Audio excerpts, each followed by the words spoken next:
Right.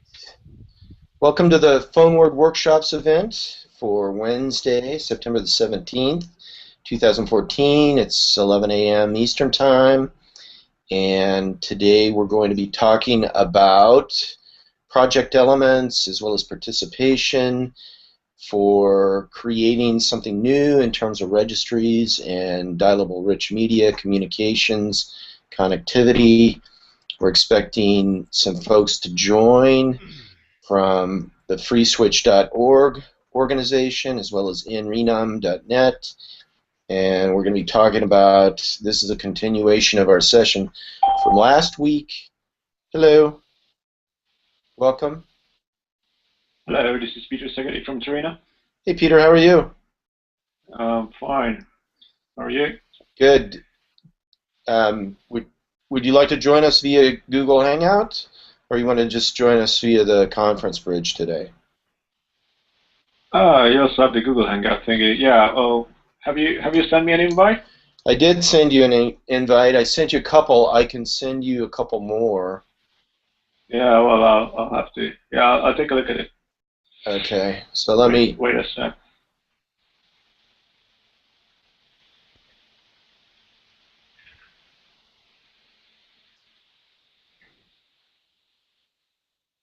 So I'm sending you two invites. I've got a couple of addresses for you. And we have Brian West from the freeswitch.org organization with us. So I sent those to you, Peter. All right. I'm trying to log in. Okay, cool. It's interesting how connecting to the Google Hangouts seems to be sort of mystical.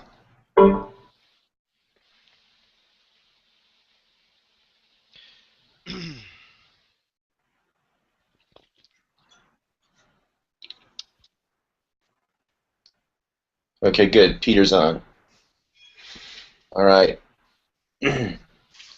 Hello, can you hear me now? Can hear you, can see you. Excellent. Thank you for joining from Amsterdam. And this is Brian West from freeswitch.org. So meet Peter Segede from nrenum.net and Torino. Hey, Brian. Hello. Hello. So we're expecting a couple other folks from freeswitch.org. I don't know if we've had something come up and they're tending to something right now, so they may not be able to make it. Okay, cool. Well, let's go ahead and get started. And this is a continuation of our conversation from last week, where we were talking about what might be possible in terms of creating a collaborative initiative around creating a registry for enum, and specifically getting some projects off the ground that would be interesting from multiple dimensions, a way for people to participate, have something hands-on that they could develop, and possibly even use as a commercial project, or something that might be the seed of something that could be ongoing. So that's kind of the intention. I'd like to, well, first of all, do either of you have any comments, questions, anything you'd like to go over today?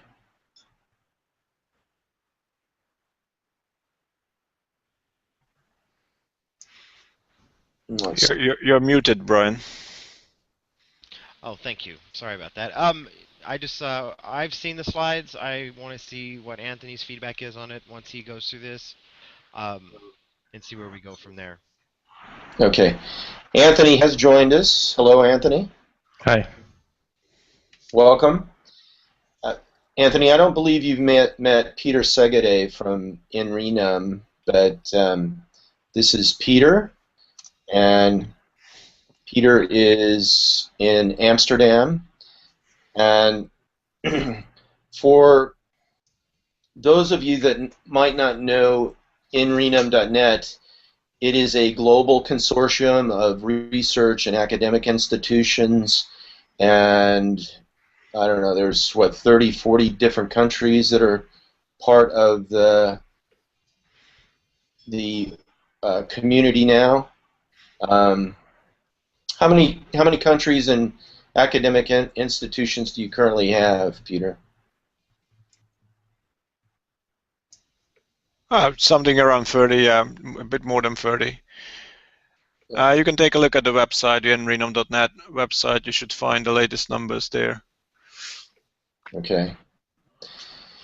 And for those of you that might not be familiar with freeswitch.org, Anthony was the founder, or one of the founders of the freeswitch.org initiative, and you've created a sizable community of users. It's open source. You have the ClueCon event every year in August in Chicago that you just had a very successful event. About how many people participated in that, Anthony? Probably in the range of about 250. Yeah. And I would say that, I mean, in my view, freeswitch.org seems to be the platform of choice for creating VoIP apps and uses and projects and so forth. And you've also just recently introduced the Verto module, which I think is quite exciting, using it's a JSON-centric platform and use case, and I think there's some really interesting items there, in addition to introducing stereo and 3D audio, which I think is quite exciting. So anything, Anthony, you'd like to say about freeswitch.org? I think you covered it pretty well there, but yeah, all we do is focus on trying to develop newer things and have it stay community driven. So the more users we have, the more reports we have, and we have a pretty decent community of just general bug reporters, and we also have commercial services where we have people using it in production and stuff and acquiring commercial support from us. We have a good balance of customer-driven requirements and community hobbyist-driven bugs finding and whatnot. So we have some people that choose to have us help them with consulting, and we have other people that like to do some of the work themselves, but they just need assistance. So they'll donate patches or they'll report bugs, and the results will be more solid performance for everybody. So it's a pretty good balance. So the other common denominator among all of us is that we all have some sort of involvement with enum, which is electronic number mapping. And certainly the INRENUM.net group is working on innovative ways to develop and apply applications using enum, and Anthony, Brian, and the other folks at freeswitch.org have been involved with E164.org, and in addition to that, the FreeSwitch folks seem to have quite a bit of experience in the toll-free telephone number and application arena, which I think is quite exciting as well. So I think we are a gathering here today of a group that is very much interested in collaborative communities that are working on open source projects and that have an interest in furthering what can be developed using browser-based connectivity as well as registry-oriented addresses like enum, end-user opt-in enum. And so I think that's part of all of those elements we share in common in terms of a common interest. So I think there's an opportunity here to at least talk about how could we collaborate together, how could we work together, and how could we create something new that moves the promise of end-user opt-in enum forward. Because, you know, I've been involved with end-user opt-in enum for over 10 years now, and it's been frustrating that it hasn't moved forward. The promise has been enormous, and the elements to really take it from sort of a concept idea to something that's really scalable, really makes a difference, has been, let's say, elusive until this point. So I think we've really got an opportunity to create something new, and unless you guys have any questions or comments on that, it looks like Michael has joined us. So cool. Let me introduce Michael. Hey, Michael, can you hear us? I think you're on mute. There you go. Yeah, I can hear you. Okay, great. So Michael Jarris has joined us from the freeswitch.org group, and Michael, is there anything you'd like to say about what your interests are, what interests you about the workshop today? My interest, I mean, obviously, VoIP and open source telephony is a serious interest. Enum is an interest for me as far as finding other ways for people to communicate that don't involve requiring telcos and numbering operators to be in the mix of things. Okay, cool. All right. Let me go ahead and get into the presentation, and I'm not going to go over the presentation in its entirety, but I will just kind of review it, because if you're interested in the kind of in-depth an in-depth conversation about the presentation, we did that last week on the 10th, and you can listen to that. Brian West and I went over it. But basically, what we're talking about today is creating a set of tools, not only the tools, but also a platform, how we can collaborate, how we can create something new using these elements that we're all interested in. And basically, the elements are, you know, how can we participate? How can we bring other people in to participate? How can we collaborate? How can we build a prototype and do some testing and feedback? So the intention is, in my view at least, is structuring something that is collaborative, that does create a prototype, but more important, well, as important or more important, I think we have an opportunity to experiment and innovate in not only the technology, but also the business models, the policy, and the governance. And in my view, you know, the technology has been strong and robust for some time now, but the business models, the policy, and the governance have been elusive elements, elusive but critical elements to really move this thing forward. So the next slide is one of the dimensions of the use case is taking all these disparate addresses that we all have that are sort of working independently and creating something that's creates a relationship among these addresses that creates some, what I'm calling address harmony. And then doing that in a way that is innovative, that creates some exploration, and a way to do that I'm proposing is to put an offer out to pretty much well, not anybody that's interested, but certain people that are interested, that allows them to develop something hands-on, which is each person, and I'm talking about a limited group, but each person having one virtual address, what I'm calling a virtual address of their choice, and then one virtual address that's based on some sort of evidence of their current contact information.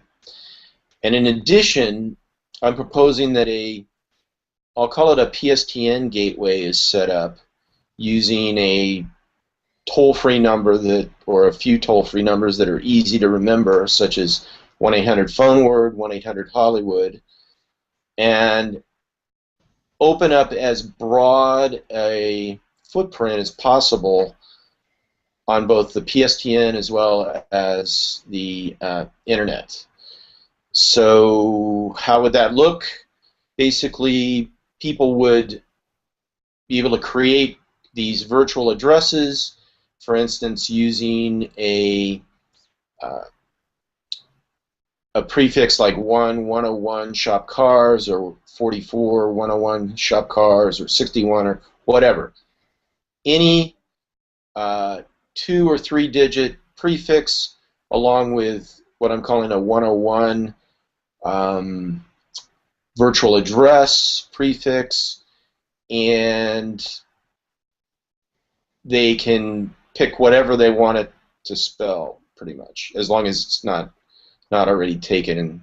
And basically, we're working pretty much with a blank canvas here, so people should be able to have their choice of addresses. And then open it up to a global community. Also be able to choose something that maybe spells your name, something that's maybe a little more personal, less enterprise-oriented, and then again, give it world coverage, and again, open up a PSTN gateway so that people can dial pretty much from any device all the way back to a rotary dial phone and get connected one way or the other. And the intention is to basically flatten out the footprint on this thing. So how would that look? Well, it involves creating a fully qualified domain name, something like this, that complies with RFC 6116, and then attaching a set of NAPTers, or naming address pointing records, like websites, phone numbers, email addresses, social media, whatever. And then, in addition, tying in a telephony gateway where people could dial a toll-free number and then enter that virtual address, for instance, 1-800-PHONEWORD, and then either say or dial in, dial 101 J Carpenter. So, before I go into project elements, is that clear? Does that kind of create what's being proposed here? You guys have any questions? No questions. Okay, cool. So let's go into the project elements. How do we collaborate? How do we prototype? How do we do testing and feedback? And basically, I'm recommending a set of project development tools, including a GitHub repository, which I've already set one up for 800-HOLLYWOOD on GitHub. Continuing to have workshops, using this platform of Google Hangouts, or perhaps something else where we can collaboratively create code and different elements of this, creating the IVR functionality, emphasizing WebRTC functionality, and also working on database development as well, and keeping everything open source so that whatever's created can, either stay in the main tree, or if somebody wants to fork it off and do whatever they want, they can do that. So basically, what I'm proposing for the initial participants is to have like 15 participants, and each one being able to choose at least, well, 2 main virtual addresses of their choice, with all possible up to 3-digit prefixes, like anything from 1 up to, 999. And I'm using an example of somebody could develop 44101 England, and give a window of about 6 months to get that up and running, operating, and see if there's some sort of commercial potential for that, that could be tested in the marketplace, validated as a valuable project, and then either sold or continue to be to operate. The proposed requirements, or requested skill set, basically is to be knowledgeable, or at least willing to learn and develop in full stack JavaScript, experiment with the telephony side as well as the security side, and then attend at least 2 of these workshops per quarter, and then again having something that's up and operating within 6 months in order to keep something like 44101 England. So that's pretty much it. I think the part that I have not addressed is that this can be designed, and in my opinion should be designed, so that it can accommodate a federation of registries. And what do I mean by that? Well, certainly, I'm going to get off of screen share here. So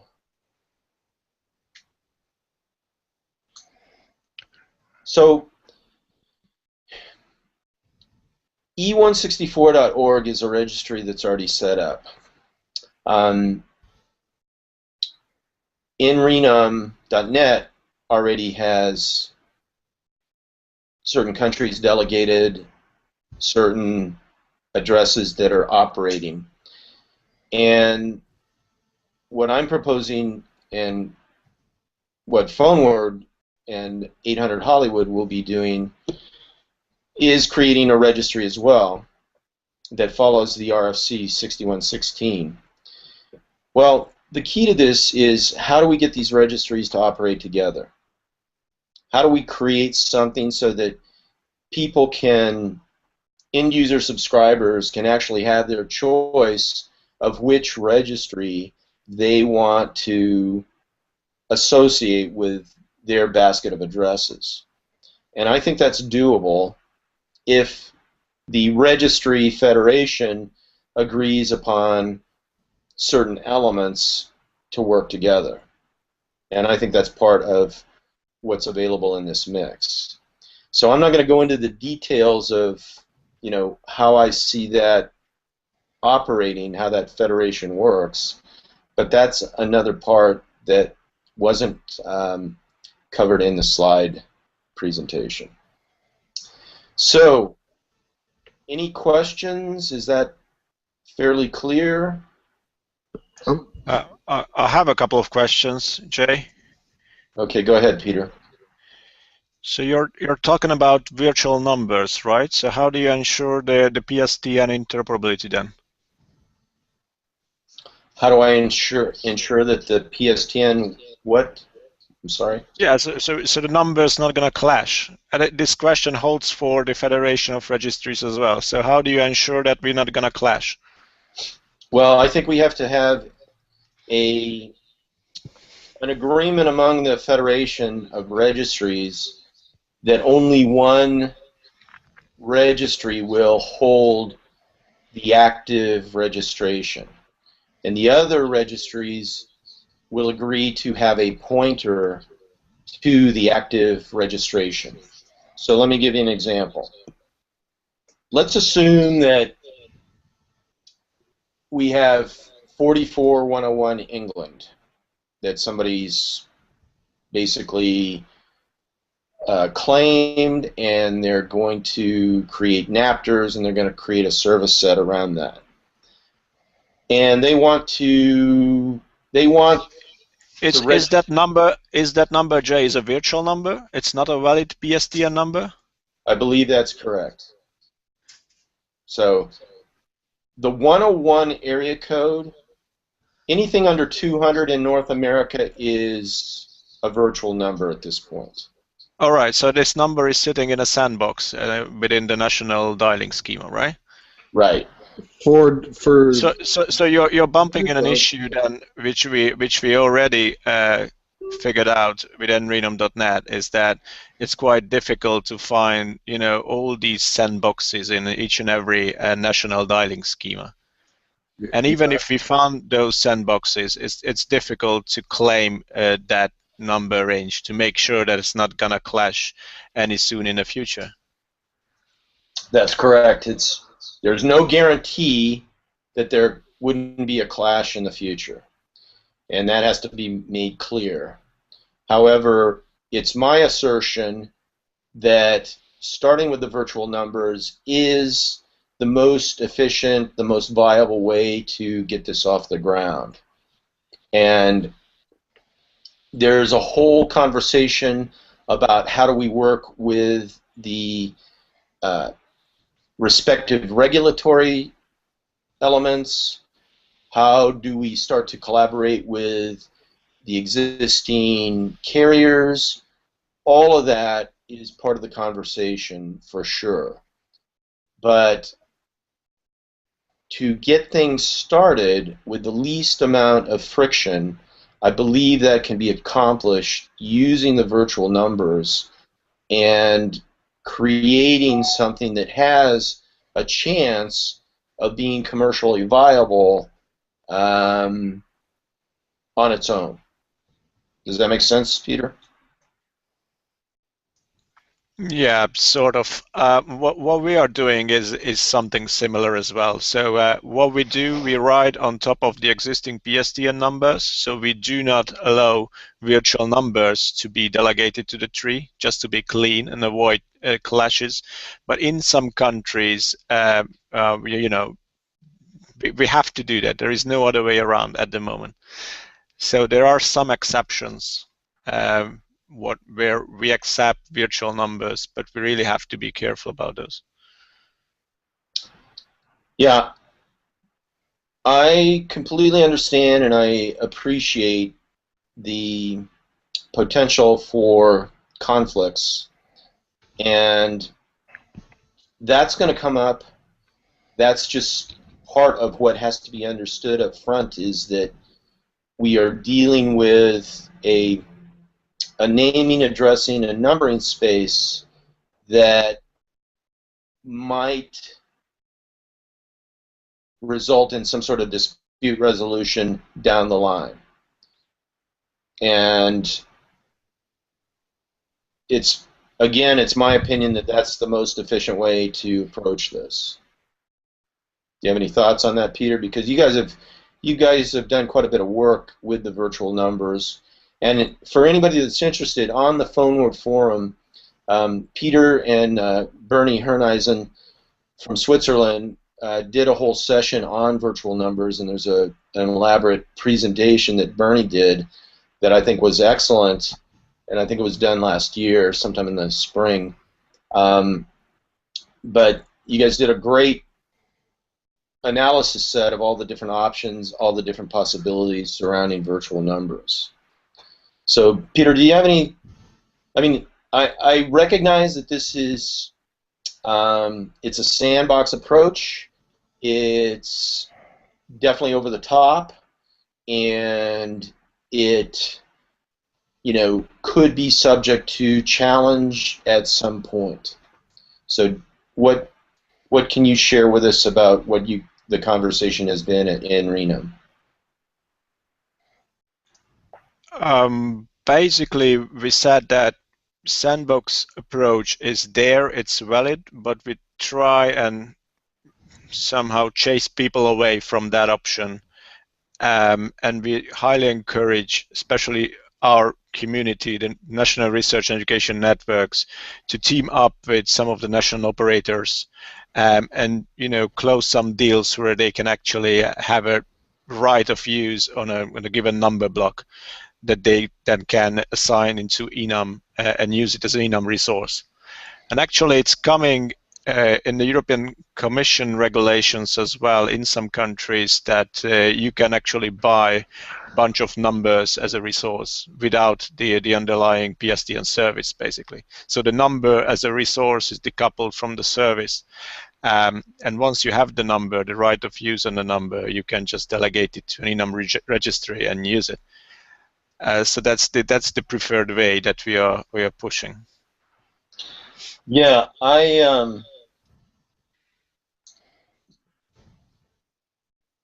so I agree that to have, let's say, a broad-based set of agreement is part of what there is to pioneer and accomplish here.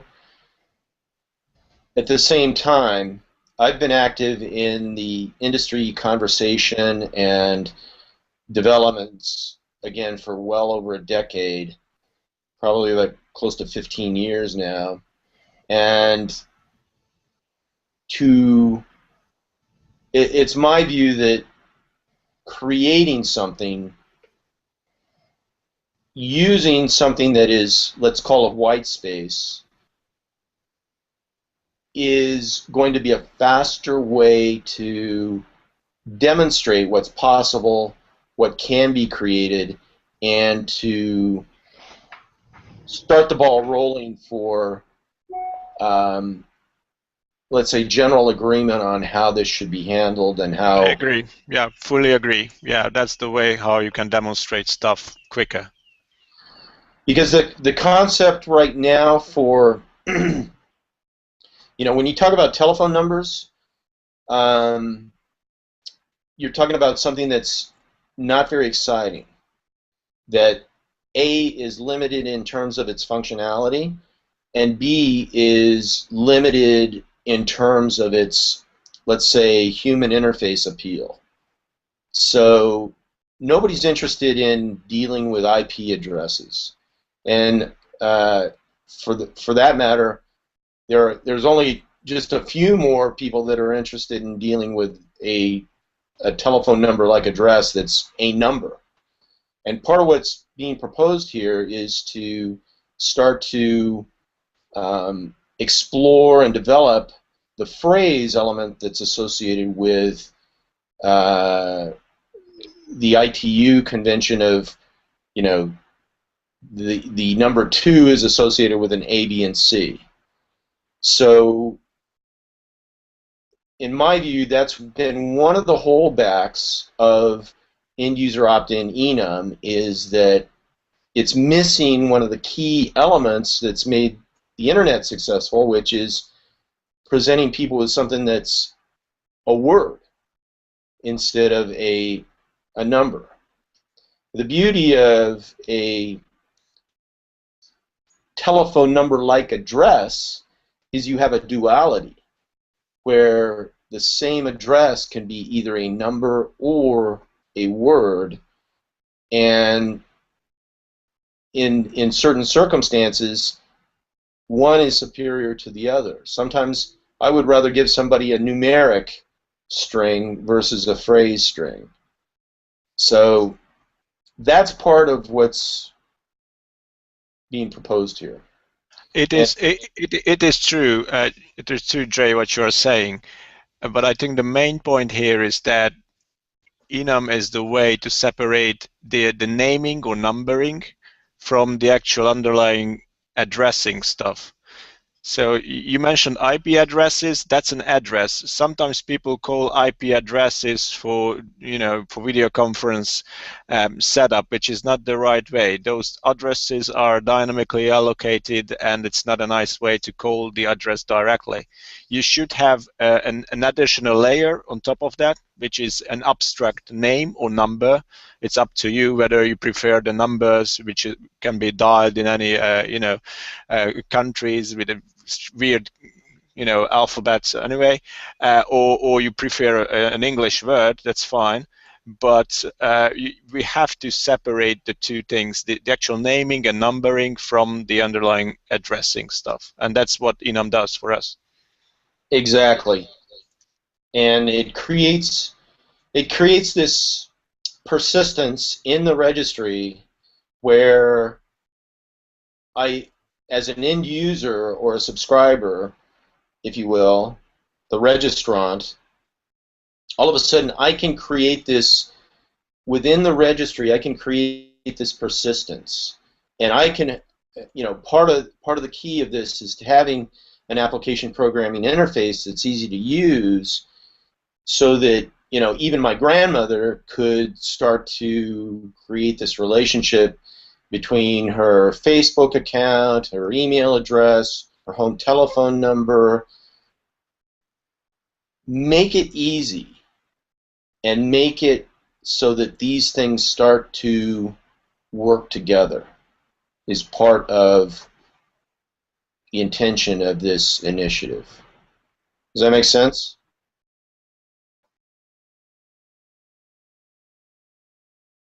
Sure. Cool.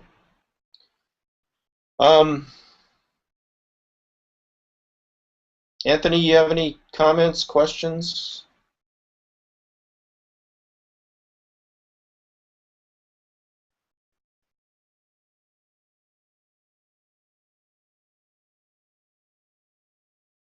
Brian, Michael? I think you're muted, Tony. I think you're muted. Or he's talking on another phone. No, I'm here. Okay. I'd say the only trick is support with legacy stuff, because when you try and do something new like this, in our line of work, we run into people always wanting to cover the new and the old, so it has to jive together, because you can't change overnight like the way the business model works with doing internet phone traffic. So it's kind of it has to ride on the coattails of stuff that everyone's used to, or it has a harder time to be adopted. Well, without a doubt. And although we're talking about sort of priming the pump with virtual numbers, the intention is to, once the virtual number platform and ecosystem, demonstrates some use cases, viability, ideally generates some excitement, then we can start to address, okay, how do I take my cell phone and how do I make it more dynamic so that if somebody just has my email address, they can still connect to me via my cell phone, and I've got some control around that. But that's going to take some time and some experimentation in order to get to that point. And part of what's proposed here is offering this what I'll call a PSTN gateway via an easy-to-remember toll-free number. And I fully recognize that North American toll-free telephone numbers are not dialable from all over the world, but at least it's a start. But Anthony, I think we're getting a little background noise from your side there. There we go. So I think the ubiquity part you're talking about, Anthony, is key. It has to be simple. It has to be as universally connectable as possible. And I think that is possible. So any other comments or questions? What do you guys think about the proposal to sort of do an initial seed delegation of, 2 numbers per, I'll call it developer or designer participant?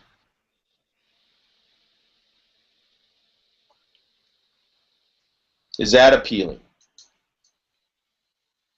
I think we. I'm trying to think here. Am I muted? No, I'm fine. Okay. Yeah, you're good. I think Anthony hit some of the things I was concerned with. Hold on, my computer's acting up here.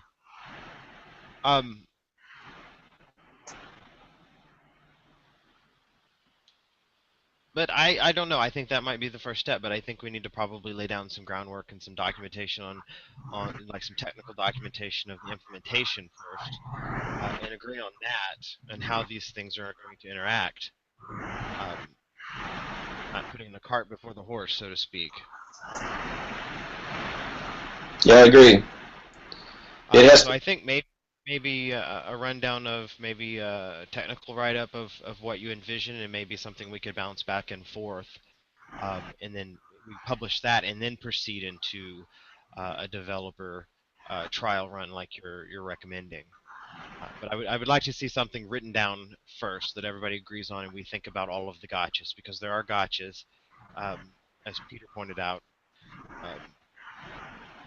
And I think that would probably be the best course of action. I'm a little bit concerned about the concept of using things that look like phone numbers but will never ever be assigned as phone numbers. Like 101 will certainly never be a valid area code in North America. And making them look like phone numbers, I think, potentially confuses and muddle things a bit, and will make the whole system less appealing and more confusing to people who might use it. Yeah, I agree. What I would propose and what I can offer you guys is that we have a study written about virtual numbers. We thought about all these options, and we wrote a document about it. So I can share this with you if you wish.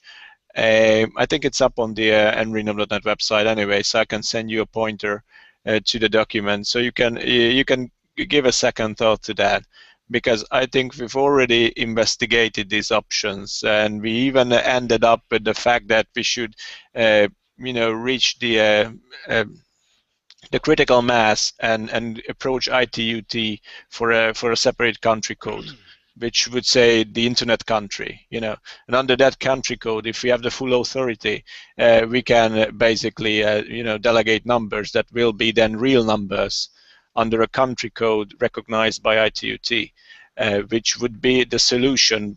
But there is still no guarantee that all the PSTN operators will route the calls to that country code, for instance, because they are not obliged to do that. Right? Isn't that basically Right, what and has already done and has frankly not been horribly successful at getting almost anyone to route it on anything but? yeah, the problem with Exactly. INUM was it's routable in some places, but they don't bill it correctly. For example, if you dial a +883 from a Sprint phone, you're going to pay $19 a minute, even though that call would be terminated IP and wouldn't cost them anything. And they absolutely will not remove the charges because they think it's a satellite phone. Bandwidth.com has 88, or Republic Wireless is what it is. Bandwidth's wireless thing they're doing. They have +882, I think, or 884, one of those. Yeah, I think we can, I could certainly point to probably at least a half a dozen failed projects along this line. Anywhere from the Enum Federation in Europe, to the initiative in Austria, etc. And I think part of the opportunity set is that to demonstrate the rich media capability of this, and also as quickly as possible to demonstrate the ease and ubiquity of it, because we're living in a new world. We're living in a world where over 5 billion people have this, and that's only happened in the last 3-4 years. So some of the things that have been tried in the past, like INUM, like E164.ARPA, have had some serious constraints on them, and I think we're living in a new time now. I think the other thing is, with WebRTC, we have a whole new playground to experiment with.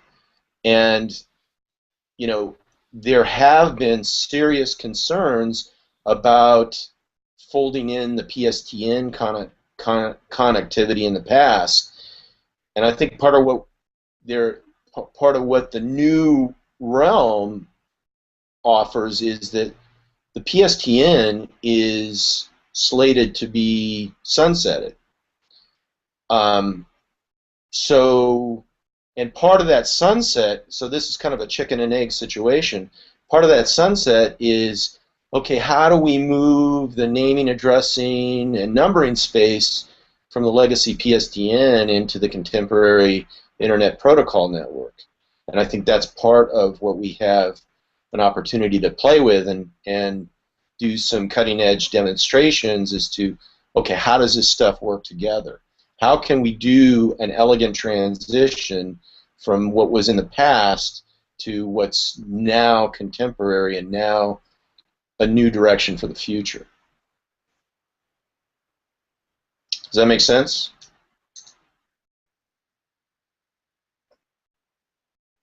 Yeah. Cool. So, anybody have any thoughts on next steps other than, I think, circulating the technical document that INRENUM has done work on?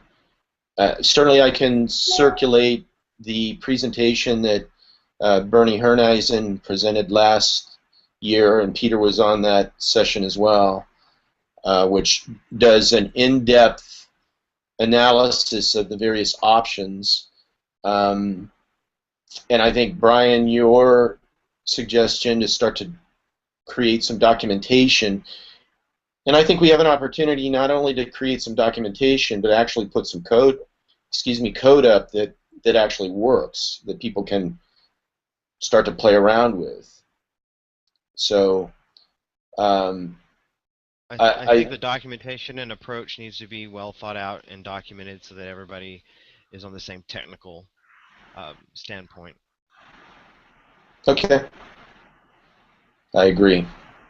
Yep. All right. So, at least initially, does this sound like something you guys are... How would you guys see yourselves participating in this? Probably feedback on the technical docs, recommendations, and possibly implementation. But we have to see how that progresses. Okay. Peter, how do you see the INRENUM community participating in this? I think if free switch is the choice, then I think our community is happy to experiment with it. And definitely I can channel in all the previous knowledge and information that we collected about virtual numbering in general. Cool. Okay. Anthony, any thoughts on your part? Well, I think like Brian said, we can be a vehicle for people to try it if you come up with some implementations of function, because that's kind of what we're good at. So, Cool. Michael, what are your thoughts? Um, I'm a little bit skeptical, to be honest, just about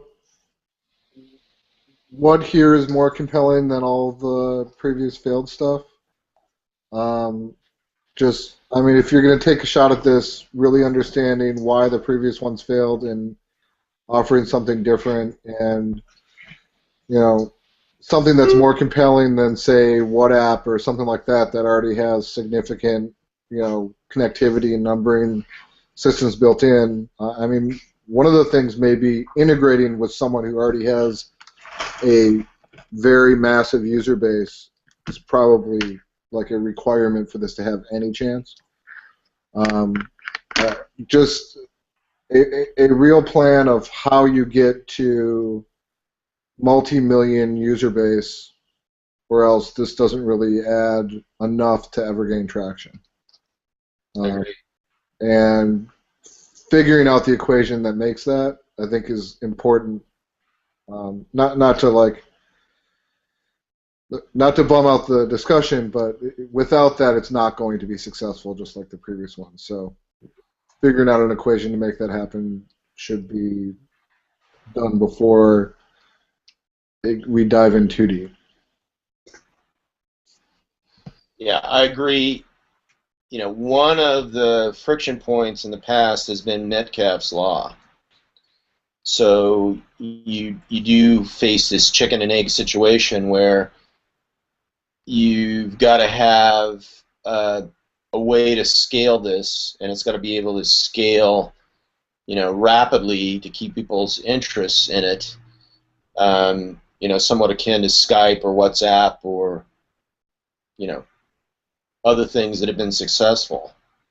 So, and I think that's one of the things that's been missing in the past is a viable pathway to scale something, scale this addressing scheme, naming, numbering, and addressing scheme upwards, or a platform like this. So I completely agree. I do have some thoughts along those lines. I'm not going to go into that today, but I think there are some viable ways to scale this and scale it rapidly, and in the process attract and incorporate some large user bases. So where it's actually complementary to large user bases like WhatsApp, like Twitter, like Facebook, like LinkedIn, etc. So, and it is an iterative process where you've got to put something up for people to test and play with, and at the same time you've got to it's a process where it's got to be described, it's got to be understood, and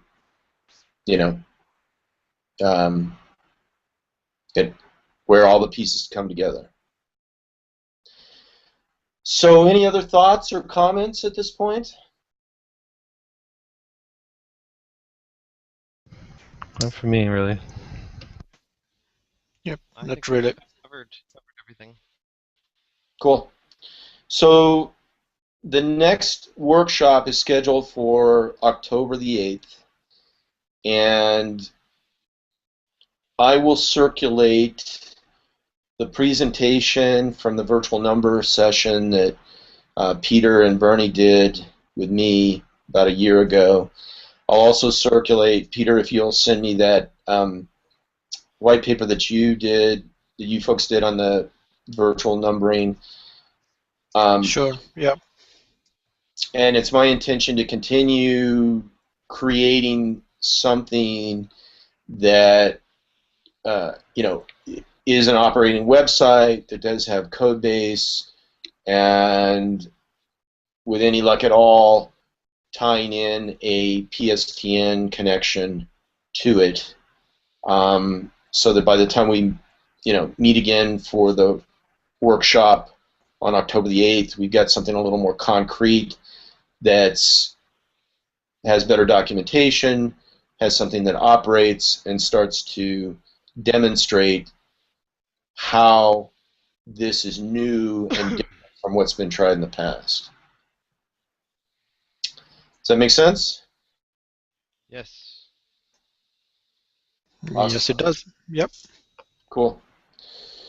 All right. Well, thank you for participating. And if other people are interested in participating, please send me an email at jcarpenter@phonewordworkshops.com.